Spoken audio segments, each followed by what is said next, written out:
Good morning, everybody. It's been 1 year since we've done a walking tour of everything that we're growing here on our 3.5 acres. We figured we'd bring you out this morning and show you everything that we're growing. So let's take a walk and let's talk about all the 200 varieties of edibles that we're growing here.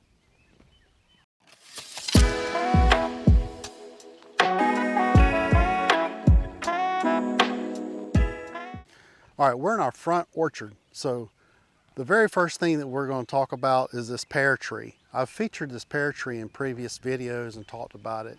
This pear tree has 10 varieties of pears on it. And as you can see, it is absolutely loaded with pears this year. This limb that's hanging down right here, this is called Southern Bartlett. Not to be confused with Bartlett pear, it's completely different. It's its own variety. This does very well in the southern hot, humid climates. And actually these pears need to be thinned off and this limb needs to be supported. And look at this limb actually broke right here. I'm going to end up losing that entire limb of Southern Bartlett. So we're going to have to trim that off. I hate that. I should have tended to that earlier. But I've got my list here with me so I can roll through this quickly and talk about all the varieties that we're growing. So on this pear tree, this is a Kiefer pear tree. So there's Kiefer pear growing on here, but grafted in, I've got Leona, Southern King, Southern Queen, Scarlet, Golden Boy, Orient, Killer Pear, Tennessee, Maxine. So I know that right here, this limb, this is all Orient pear. The center limb that's bending over way at the top, that is Tennessee. Right here is Golden Boy. So I've got a little short limb of Golden Boy on there. There's some Southern King on this side. Maxine is over here and Scarlet is over here.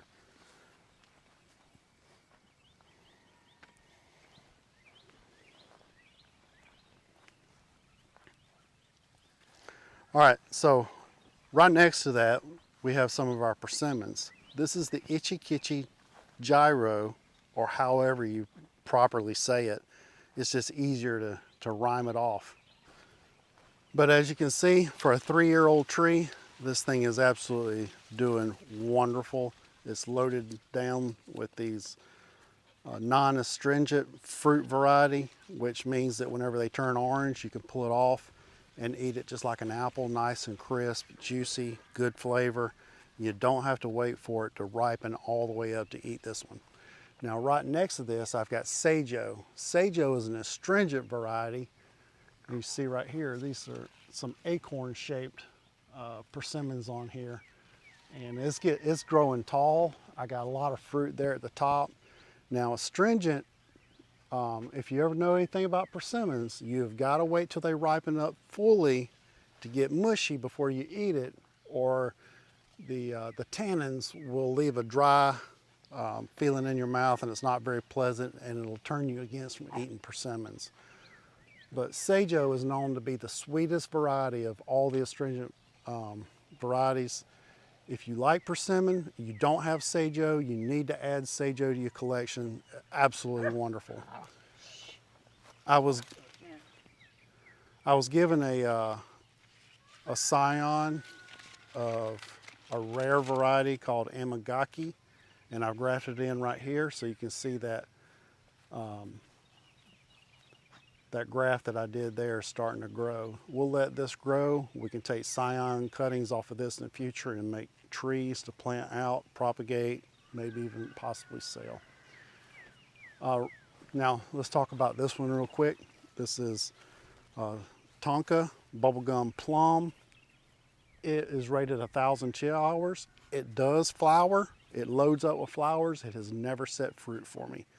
We're going to cut it down and get rid of it. We're going to graft over it, do something, but it's got to go. It's been here 5 years. It's never had one plum on it. I was taking a gamble when we bought Bartlett. This is a regular Bartlett pear. And this year, I've actually got some Bartlett pears on this. So I was really surprised to see Bartlett pears on here. I'm gonna put this up out of the way so the dogs don't try to pull those pears off. Now, this is interesting. Let's talk about this real quick. This was golden plum, and golden plum didn't want to set very many fruit for me. So I grafted on Shiro, just not knowing really what Shiro is. But Shiro absolutely loads up with fruit, performs very well. And if you bring the camera in closer, this is what happens right as Shiro is getting ripe. I get brown rot on most all my fruit. And so I can't get a good harvest out of Shiro. Now this one, right as it starts to turn ripe, still firm, not really edible. So I can't get one good edible fruit. Probably going to graft over this and get rid of this variety also. I tried it. I had high hopes for it. I talked good about it, but it's just not good in our area. This pear here, this is Moonglow, which is not a far off variant from Bartlett. And I'm hoping that maybe we'll get pears on it next year. It had a few flowers on it this year. It didn't set fruit. I tried hand pollinating it. It didn't take. Oh, look at this. Look at there. I got one Moonglow pear. How exciting is that to walk out here and just see that? I didn't even know that was there. All right, so this pear right here is another southern variety, LeConte. LeConte got absolutely tore up last year with fire blight. This year it has avoided fire blight. I'm thankful for that. I've got a good crop of fruit on here. It's growing good.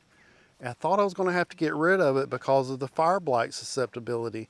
But as it continues to grow, we're going to leave it. We're going to see what it does. But this is an excellent tasting variety. If you like a good soft pear, like a Bartlett out of a grocery store, but this is a southern variety. It's nice and soft. It's juicy. It's really good flavor. So far, so good with that. I had this is peach rootstock. I need to graft over this. Jujube, Lee or Lai, we spell it L-I, so however you want to say that. Good fast grower. It's flowering. Right now I got flowers on it. And so it won't be long. This will be setting fruit.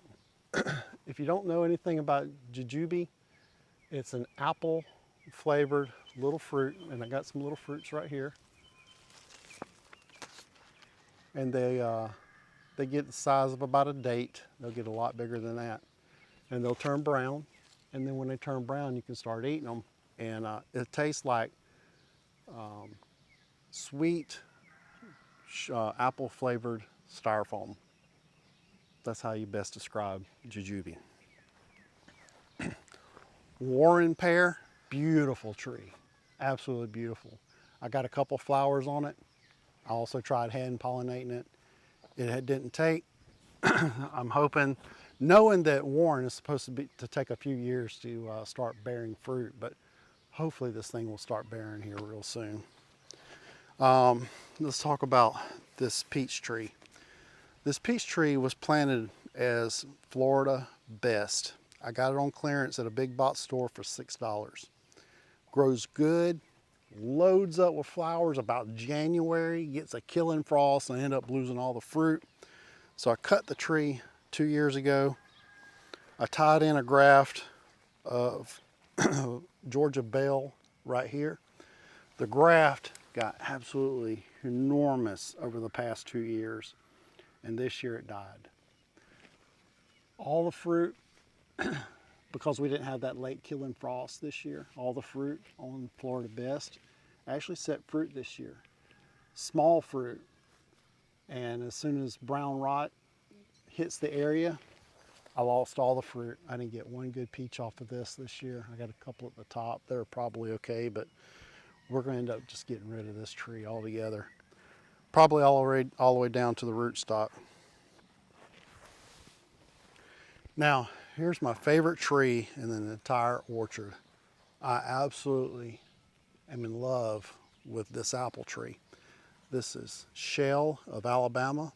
It was developed here in Escambia County of Alabama, just right up the road in a little community called Appleton, which was named because of the orchards of this variety that used to grow there in the 1800s, which I don't even know if there's one single apple tree in that area now. But shell absolutely does wonderful here. Look how nice and large those apples are.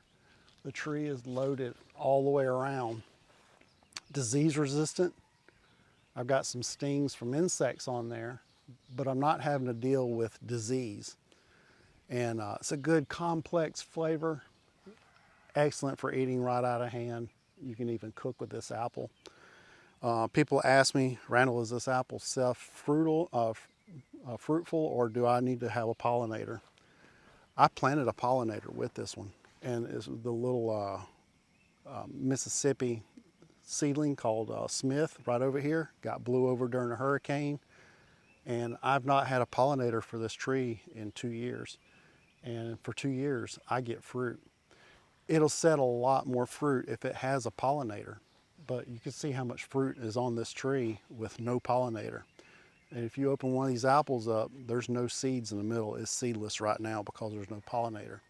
If it was to pollinate, I would get seeds. When it does get pollinated and I get some seed, I'm going to start breeding this apple.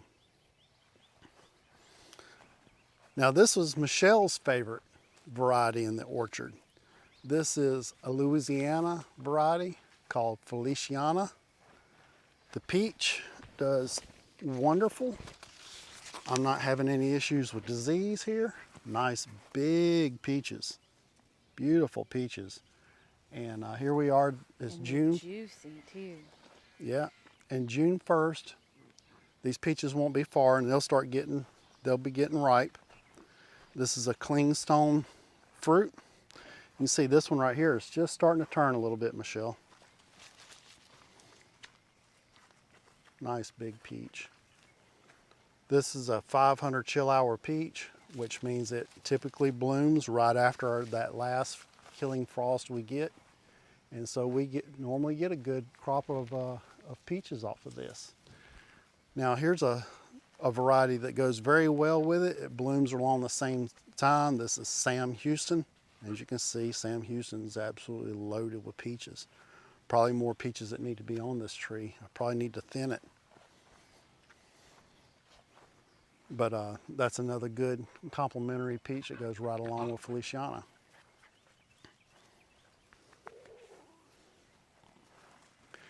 These were the very first trees that went out here in this orchard.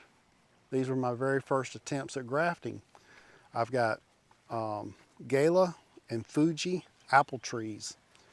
And I went through here and I grafted in Horse, and I grafted in St. Clair. Let's see, I got another variety here. Sabrine and Dixie Red Delight are all grafted on this tree. Because these are higher chill apples, some of them are just now blooming. I have a few apples on it. It's not doing wonderful. I'm just trialing these because they sold them here. I figured, well, if they're selling them here, I might as well give it a try. It's not doing all that great. And I think this is Fuji right here. So I got a couple of apples on Fuji.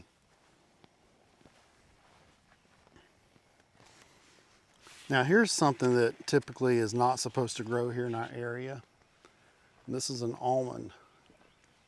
This is all in one. This is the name of the variety is all in one.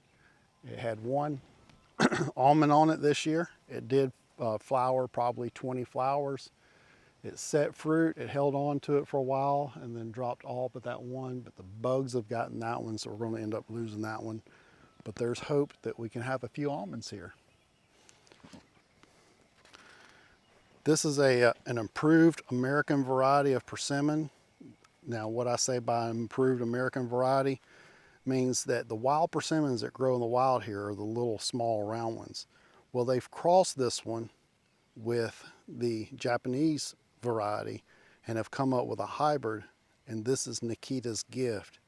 Nikita's Gift grows a persimmon that's about this big around, mostly resembles an American persimmon. And I think it's supposed to be seedless, but I probably need to train that up a little bit. And we got a few more years before we'll probably get fruit off that one. Now this is a pluot. This pluot had 10 varieties of pluots on it. I've had 1 or 2 varieties that have failed. I've got 2 varieties that are called Pears, which is a plum and a cherry cross. But pluot is a plum and an apricot cross. And I get these nice, big, dark purple plums. What you're looking at here, this plum is actually flavor rich. The tree is spring satin, and I think all of the spring satin plums have fallen off now. And I would come out here every day and I would just fill up on these things. I almost hurt myself. But the varieties that you see here are another variety that's coming in right behind. Right as spring satin goes out, I've got flavor rich coming in. On the other side here, I've got the Pears. There's Nadia, and I don't know that I have any of that variety. I have fruit. This variety here is Splash. So that's what this variety is. And I've got another variety in here somewhere. But this is about what spring satin looks like. And this one's on the back side, got some brown rot. But I didn't have an issue with brown rot spoiling my fruit. It just happens to be that as the fruit are finishing up, brown rot is hitting it. Methley plum, not done anything. We're going to cut it off and we're going to graft over another plum variety and give another plum variety a chance.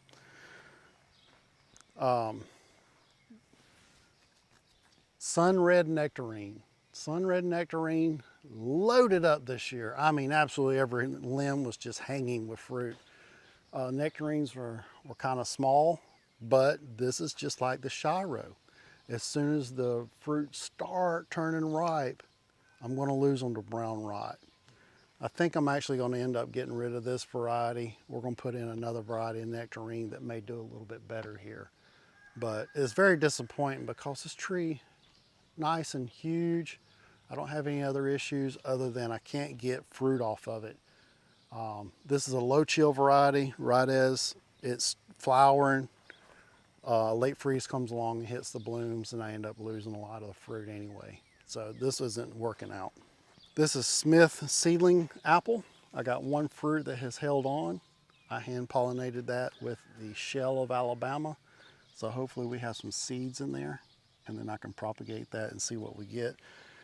Smith and Mississippi, a little bit on the tart side. So if you like something a little more tartness to it, this is a good variety. This is also a good variety to pollinate shell. But when this tree blew over, I had to cut it off. I thought it was a total loss, but I had the root stock shot up a little limb, and I regrafted it, and so we've saved this variety. All right, guys, I hope you enjoyed this front yard orchard tour. Tune in next time, and we're going to be taking you along and showing you some of the other stuff that we're growing. Hopefully all the stuff that's in the back orchard you'll get to see on the next video. Like, share, and subscribe. Remember, keep growing, keep building, and always keep adventuring. Together, we're Flemington Famous. We'll see you on the next one.